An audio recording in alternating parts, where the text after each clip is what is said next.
알러지가 살짝 있어서 이렇게 아름다운 배우들은 알러지가 조금 더 도지는 것 같습니다. 한 3년 만에, 3년쯤 만에 온 것 같습니다. 너무 초청해 주신 우리 담임 목사님께 감사드리고, 우리 이대성 교수님 제가 학교에서 가장 가깝게 느끼고 감사하는 분으로 제가 사귀고 있는 선생님이십니다. 부활주일 세 번째 주에 여러분들 마음속에 하나님께서 주시는 기쁨과 희망이 가득 차시기를 주님의 이름으로 축복드립니다.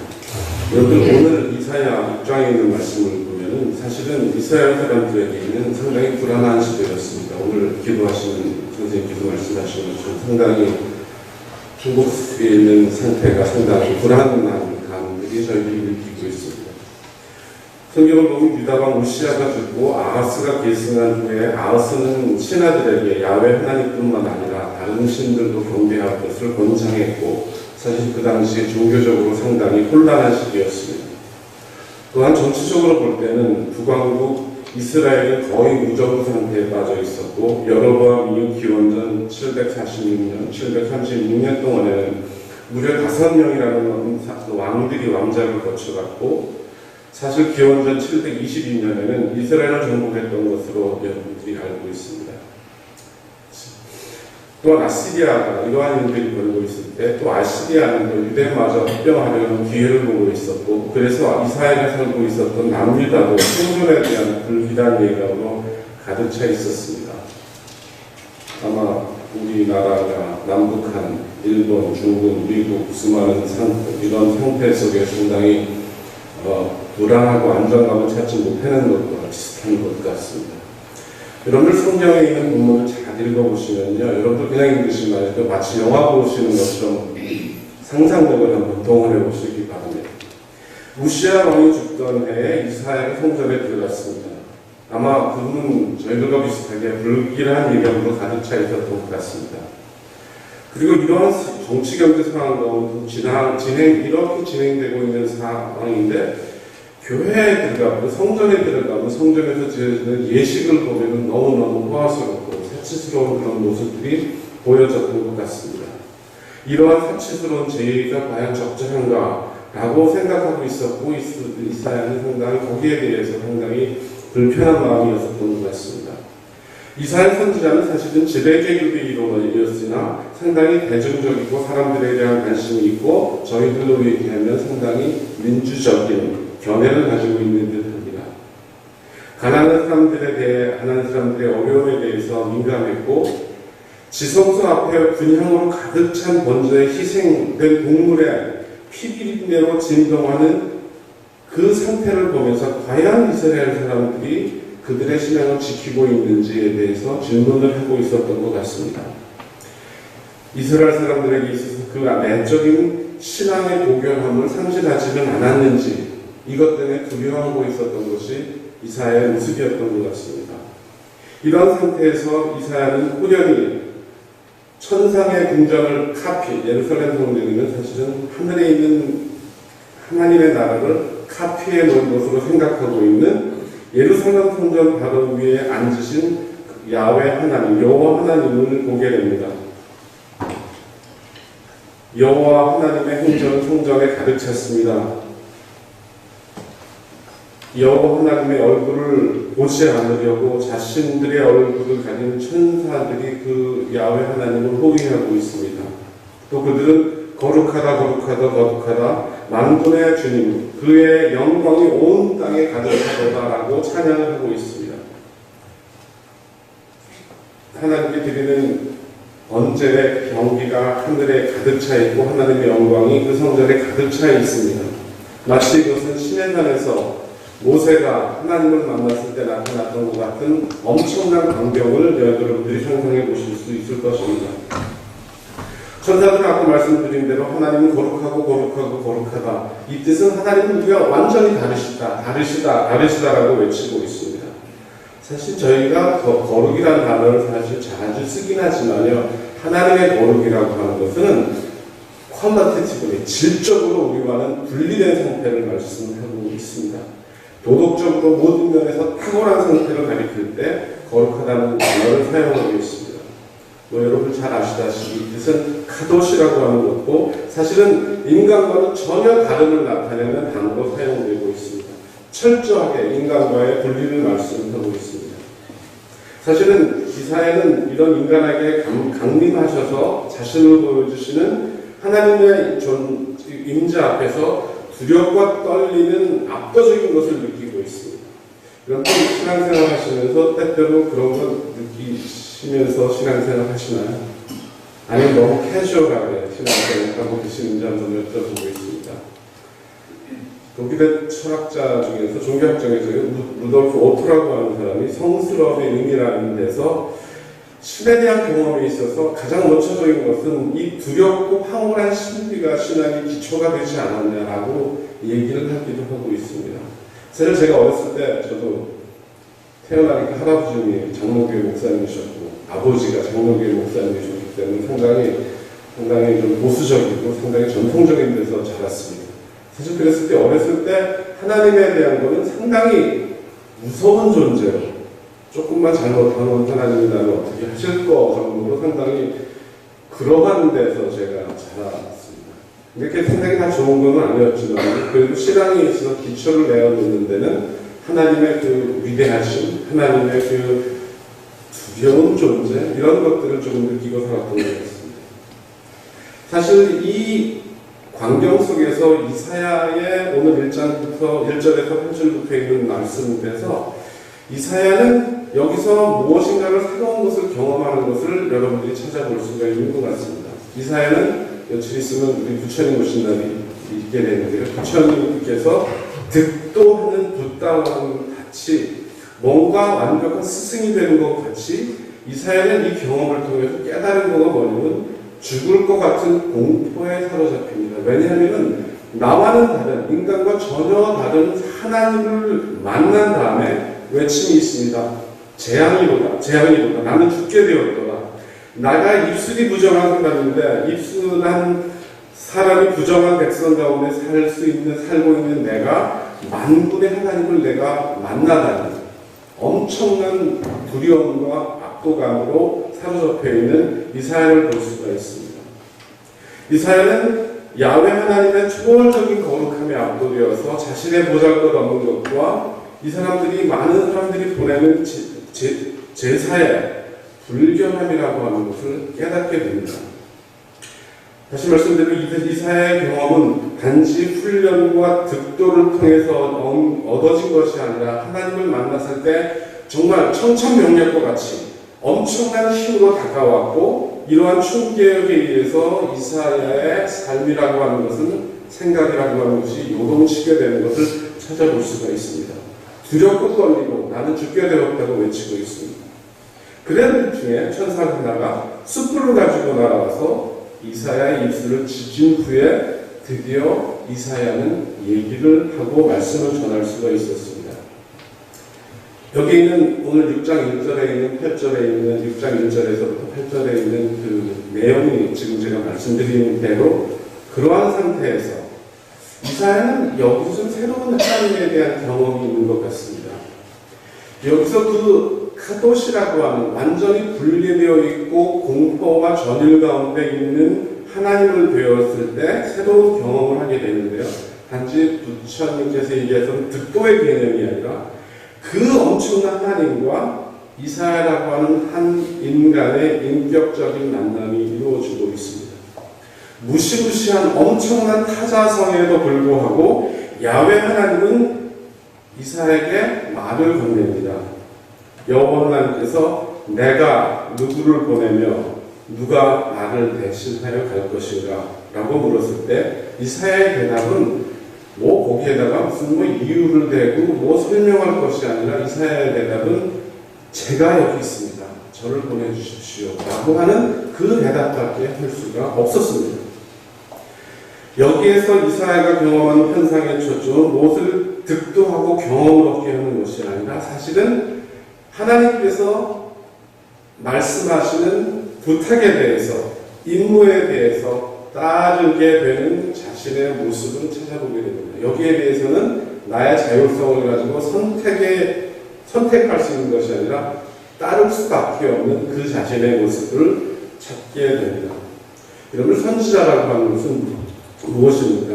선지자라고 하는 것은 먼저 하나님의 임재하심 앞에 서는 사람인데, 하나님의 앞에 서는 이 초월적인 경험을 통해서 지식을 전하는 것이 아니라, 단지 지식을 전하는 것이 아니라 이것은 행동으로, 사명으로 옮겨져야 되는 것을 말씀하고 있습니다. 여러분, 선지자라고 하는 것은 단지 신비적인 각성, 깨달음이 아니라 하나님에 대한 순종으로 이어진다는 것입니다. 여러분, 때때로 하나님의 메시지가 그렇게 쉬운 것이 아닙니다. 어떤 때는 백성이 듣기 싫은 얘기를 해야 할 때가 있습니다. 어떤 때는 사람들이 영원한 평화를 갈망하고 있지만 선지자의 목소리는 때때로는 파괴와 추방의 메시지, 경고의 말씀을 전해야 할 때도 있는 것입니다. 또 여러분들 이 이사야서에 있는 말씀을 보시면요, 하나님의 모습이 좀 많이 바뀌어지고 있습니다. 그 전까지만 하면 하나님은 이스라엘의 하나님, 야곱의 하나님, 아브라함의 하나님이라고 하는 상당히 어떻게 보면 그 부족의 하나님으로 표현되고 있지만 이 이후에부터는 하나님께서 그 자신을 표현하실 때 역사의 주관자가 되시고 이 세상의 주관자가 되심이라고 하는 것이 강력하게 나타나고 있습니다. 마치 하나님은 이 세상의 모든 것들을 자기 주머니에서 모든 것을 안고 계시듯이 어떠한 나라라도 하나님의 도구가 될 수 있는 사실이며, 하나님께서 이 모든 것들을 통해서 하나님께서 자신을 통해서 세상을 통치하고 계시는 것을 말씀하고 있습니다. 단지 유대인의 부족의 신이 아니라 이 세상을 통치하고 주관하시는 모든 하나님의 되심을 말씀하고 있고, 이것을 깨닫는 순간이 이사야가 깨닫는 순간입니다. 이 세상에 하나님의 영광이 가득 찼다고 말씀할 때 하나님은 더 이상 이스라엘의 부족의 하나님도 아니고 모든 사람의 이 세상을 통치하시는 하나님으로 자신을 표현하고 있습니다. 여러분, 이사야가 전해주시는 야훼 하나님, 여호와 하나님의 모습은 사실은 듣기 좋은 만병 통치하게 되는 대신 많은 사람들로 하여금 이 세상의 현실의 어려운 일을 직시하고 막다들 것을 요구하고 있습니다. 이사야는 많은 백성을 신비한 시대로 돌아가서 전통적인 제사 행위를 통해서 피난처 속으로 돌아가기를 얘기하기보다는 그들이 이 사회와 역사 속에서 일어나는 사건을 직시하고 그것을 가지고 하나님과 두렵고 무서운 대화로 받아들이는 것을 역설하고 있습니다. 사실 모세의 신이 승리의 신이라고 하면 이사야의 말씀하시는 신은 상당히 어떤 슬픔으로 가득 찬 신이실지도 모르겠습니다. 이사야의 예언은 하나님과 언약을 맺은 사람들의 어떻게 보면 자존심을 상하게 하는 한식으로 시작을 합니다. 소와 나귀도 제 주인을 알아보고 있는데 이스라엘은 나를 알아보지 못한다. 야훼 하나님께서, 여호와 하나님께서 말씀하시는데 성전에서 거행되는 동물의 희생제에 너무 불쾌하게 여기셨습니다. 아주 번제를 태우는 기름에, 영어로 얘기하면 I'm sick and tired. 너무 지쳤다. 너무 이게 도대체 뭐냐? 질려버렸다. 우리 하나님께서 말씀하고 있는 이런 것들이 이 말을 듣는 청중들에게 엄청난 충격으로 다가왔습니다. 이러한 것들이 과연 의미가 있느냐라는 질문을 하고 계시는 것입니다. 이사야는 이렇게 외면적인 제의를 준수하는 일만으로는 충분하지 않음을 깨닫게 됩니다. 그래서 그분은 내면적인 제사의 의미를 발견해야 함을 이사야서를 통해서 쭉 우리들에게 말씀하고 있습니다.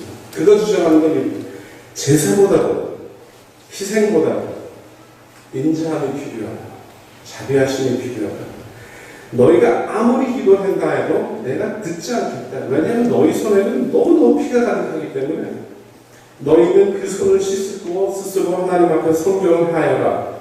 내가 보는 앞에서 너의 악한 행실을 버려라. 악한 일을 그치고 옳은 일을 하는 것을 배워라. 정의를 찾아라. 억압받는 사람을 도와주어라. 고아의 송사를 변호해주고 과부의 송사를 변론해주어라. 이사야 선지자가 얘기하는 것 중에는요, 사실은요, 선지자들에게 우선되어야 하는 것은 사실은 이 하나님의 자비하심을 발견하는 자비하심대로 사는 삶의 중요성을 이사야는 우리들에게 얘기하고 있습니다. 더 이상 성전에서 일어나는 죄의나 초역사적인 신화 세계에만 어떻게 보면 개인의 영적 생활에만 어떤 신비적인 생활에만 관심을 가지는 것이 중요한 것이 아니라 이런 것을 깨달은 후에는 시장으로, 사회로, 우리 이웃으로 가서 또 우리 지구 안에 있는 모든 생명체들을 위해서 책임을 갖고 이웃을 위해서 하나님의 자비와 정의를 실천할 것을 명령하고 있습니다. 저희들 보기에는 이것이 상당히 평범한 것 같지만요.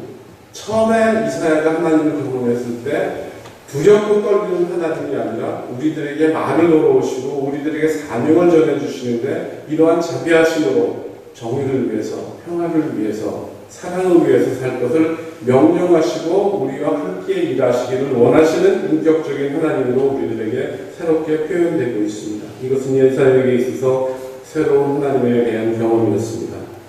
하나님, 제가 여기 있습니다. 나를 보내소서. 어떤 때 저희들이 생각하는 데 있어서 저희들이 이웃에 대해서 저희들이 책임을 가져야 됩니다. 라는 말씀을 많이 하고 있습니다.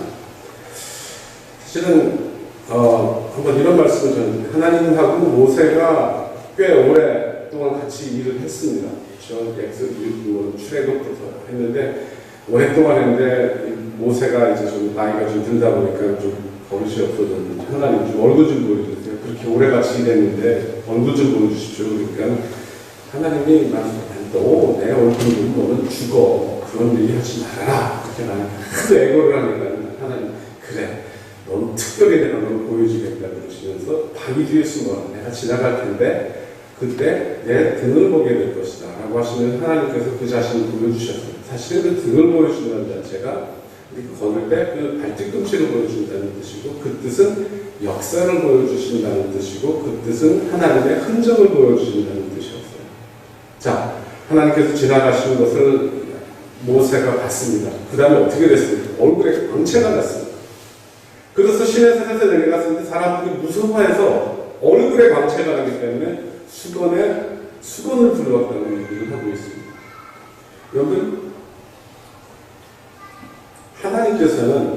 하나님께서는 모세와 하나님과의 만남을 통해서 우리들에게 예시하는 것이 무엇이냐면요. 하나님께서는 그분의 흔적을 역사 속에 남겨놓으셨고 하나님께서는 그의 흔적을 사람의 얼굴에게 남겨놓으셨고 하나님께서는 그분의 흔적을 고통받는 이웃과 어려운 가운데 있는 사람 속에 하나님께서 그분의 얼굴을 흔적으로 남겨주셨다는 뜻입니다. 인간의 얼굴은 하나님의 흔적입니다. 하나님께서는 이웃의 얼굴에 그분의 흔적을 남기셨습니다. 기독교 신앙생활에 있어서 중요한 것은 어떠한 내적인 경험과 무엇을 깨닫는 것도 중요하겠지만요. 신비적인 것을 경험하는 것들뿐만 아니라 하나님의 흔적을 가지고 있는 이웃들에 대해서 내가 어떠한 관계성을 맺고 그들을 위해서 내가 어떤 것을 할 것이 하는 것은 내가 깊은 묵상에 들어가서 어떤 것을 깨닫는 것 이상으로 더 중요한 사실이라는 것을 성경은 우리에게 말씀하고 있습니다. 여러분들 흔적을 가지고 있는 하나님의 흔적을 가지고 있는 이웃에게 가까이 가면 갈수록 여러분들은 하나님께 가까이 가진다는 사실 여러분들 깨달으시는 여러분들이 되시기 바랍니다. 여러분과 여러분들의 이웃과의 거리가 좁혀짐에 따라서 여러분들은 하나님과 점점 좁혀진다는 사실을 여러분들은 기억하시기 바랍니다. 하나님께서는 그 자신을 여러분들의 이웃 속에 여러분들 사회에서 고통받고 힘들어하는 많은 사람들의 얼굴 속에서 그 자신을 흔적으로 남겨주셨다는 사실입니다. 다시 말해서 이웃에 대한 나의 책임성은 관계성은 어떠한 영적인 것보다 더 중요한 것으로 성경은 우리들에게 말씀해 주고 있습니다. 여러분들 이러한 나에 대한 타자에 대한 책임성, 이웃에 대한 책임성은 하나님께서 이사야에게 말씀하실 때 누가 나를 위해서 나고 세상으로 그랬을 때 제가 여기 있습니다 라고 대답할 수밖에 없다는 것은요, 우리가 가지고 있는 책임성은 우리가 가지고 있는 자율성이라고 하는 것을 선택할 수 있는 것이 아니라 하나님 앞에서 나는 책임성 안에 새롭게 태어난다는 사실을 저희들이 인식하셔야 할 것 같습니다. 내가 자유로 선택하는 것이 아니라 하나님께서 누가 나를 위해 갈고 라고 했을 때 선택의 여지가 아니라 책임을 가지고 그대로 받아들이는 것처럼 우리들의 삶은 타인을 위한 책임성 안에 우리가 태어났다는 사실을 저희들이 인식하시기 바랍니다. 여러분, 자유라고 하는 게 되게 중요하잖아요. 저희 연세대학교에서도 진리, 자유 이런 얘기를 하는데, 저의 자유와 여러분들의 자유가 만나면 어떻게 되는 줄 아세요? 전쟁입니다. 자유가 그렇게 쉬운지가. 그래서 우리는 자율성이 아니라 우리 이웃에 대한 책임성 안에 태어나도록 부르심을 받았다는 사실을 인식하시기 바랍니다. 여러분들, 성경에 있는 얘기 중에서 가인과 아벨의 얘기가 있습니다. 하나님의 아담과 하와를 통해서는 가인과 아벨이 있습니다. 가인과 아벨이 있었을 때 어떤 이유든지 간에 마치 남북 분단 상황에서 형제들끼리 이렇게 반목하고 있는 상황과 같이 가인이 아벨을 죽였습니다. 어떤 이유든지 간에. 그래서 하나님께서 물어보셨어요. 가인아, 네 동생 아벨이 어디 있느냐? 하나님께서 가인을 죽인 거를 모르시고 물어보셨을 것 같으세요. 그랬을 때 가인은 대답하기를 제가 내 동생을 지키는 자입니까? 이렇게 대답을 합니다. 사실 여러분, 하나님의 부르심을 보면요, 그 안에는 책임성이라는 것을 가지고 물어보죠. 내 동생 아벨이 죽인 것을 내가 알고 있는데 도대체 책임성을 물었을 때 가인은 하나님의 부름에 대해서 자율성을 가지고 대답을 합니다. 이것이 가인의 멸망의 기본적인 시작이었다고 생각해 볼 수가 있지만, 그것이 우리 삶에 있어서도 하나님께서는 우리들에게 이웃에 대한 책임을 묻고 있습니다. 헐벗고 굶주린 사람들에 대해서 책임을 묻고 있는데, 우리는 자율성을 가지고 제가 내 동생을, 내 이웃을 지키는 자입니까? 하나님께서 엄청나게 화를 내셨다는 사실인 것입니다.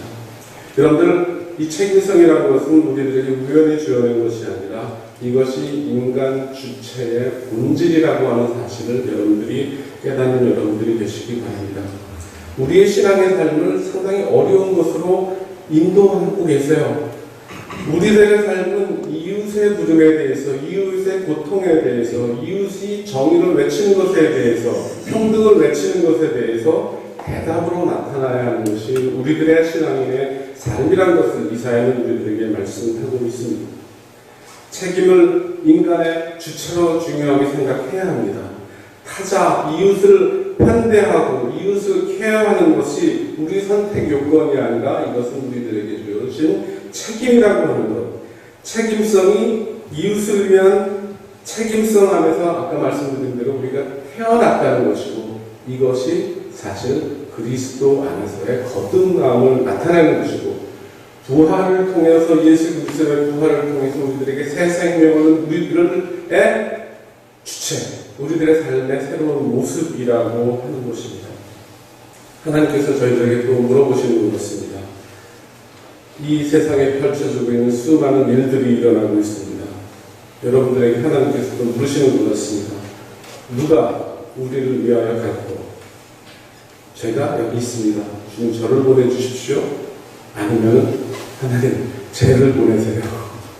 그렇게 했죠. 하나님께서 부르시는 여러분들에게는 그 부름에는 책임성이라고 하는 것을 요구하고 있다는 사실을 여러분들은 인식하시고 깨달으시기 바랍니다. 하나님께서는 우리에게 이웃과 우리 세상에 대한 책임을 요구하고 계십니다. 하나님께서는 우리에게 이웃과 우리 세상에 대한 책임을 요구하고 바라고 계십니다. 이에 대해서 우리는 우리들의 자율성을 가지고 우리의 자유를 가지고 선택할 수가 있는 것이 아니라, 우리는 제가 여기 있습니다. 주님 저를 보내주십시오. 제가 내 주위에 있는 모든 사람들의 삶과 어려움에 제가 책임을 지고 그 어려운 상황 속에 제가 들어가겠습니다. 이것이 부활절을 맞고 새로운 그리스도를 경험하시는 모든 분들에게 요구되는 하나님의 말씀입니다.